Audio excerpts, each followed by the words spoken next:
Ce passage de l'Épître aux Hébreux était proposé dans la liturgie d'hier et je trouvais qu'il était une parole forte pour nous avant d'entrer dans ce dernier temps de notre chemin de carême. Et comme disait le cardinal émérite de Paris, Monseigneur 23, un carême cette année qui n'est pas simplement un carême d'intention, mais un carême réel. Un carême où nous vivons des ruptures, des coupures, où nous vivons un jeûne, ce qui prend de multiples formes, de multiples aspects, malgré nous. Malgré nous. Et au cœur de ce carême, on a le signal pour rentrer dans cette semaine sainte. Et pour moi, ce qui transparaît à travers ces quelques versets, c'est ce mot d'espérance.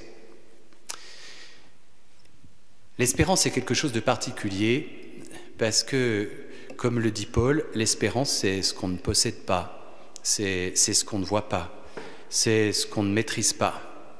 Et pourtant c'est quelque chose qui nous projette. Il y a ces deux images qui pour moi sont paroles.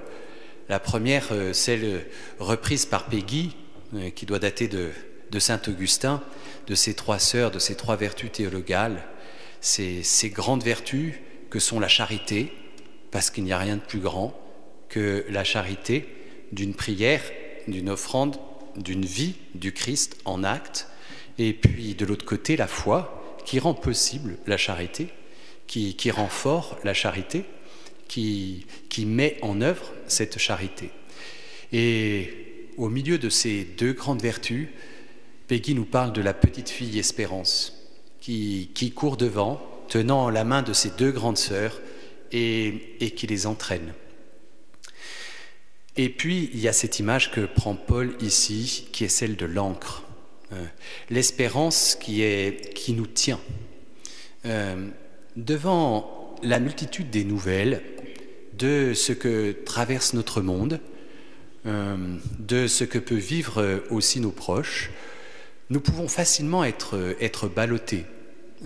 Perdre de vue, au fond, là où nous allons, et là où le Seigneur nous attire et nous aspire à lui. Le monde aujourd'hui a particulièrement besoin de notre espérance à nous, chrétiens. Je crois que s'il y a des hommes, des soignants, des médecins, des infirmiers et bien d'autres qui travaillent jour après jour, et qui souvent doivent être fatigués, et j'imagine à certains moments aussi assez désespérés dans ce combat contre la maladie, nous, il faut qu'on espère.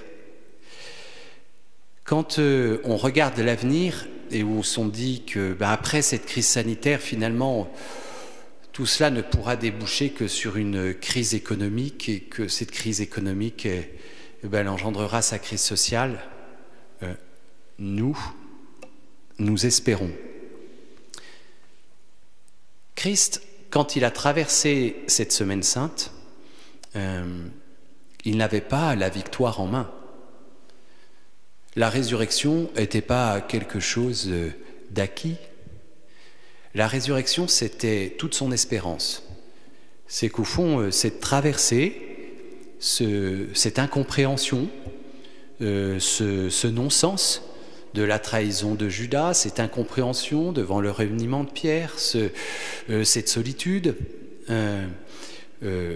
n'a cessé de l'ouvrir. Et si ça a ouvert ce chemin à travers le Christ, c'est pour ouvrir un chemin dans notre monde. Peut-être osons, ayons l'audace de lever les yeux, de ne pas regarder que nos pieds, mais de regarder le ciel et d'être cramponnés à cette espérance comme cette ancre qui nous tient au bon endroit pour ne pas être emportés par la tempête et fracassés sur les rochers. Notre foi peut être fragile et se laisser emporter. Seule notre espérance qui nous fait tenir que après il y a la vie, après il y a encore la lumière, qu'après il y a peut-être plus de solidarité, après il y a peut-être des relations internationales qui ont à se reconstruire. Après, peut-être qu'il y a un monde et une vie qui est moins dispersée dans tout ce qui peut dans toutes les distractions de la vie, parce qu'elle sait peut-être à quoi elle tient davantage. Après, il y a peut-être une vie plus, une vie ressuscitée, une vie plus lumineuse. Crampons-nous à la petite sœur Espérance, qu'elle entraîne en nous ce mouvement de charité et de foi.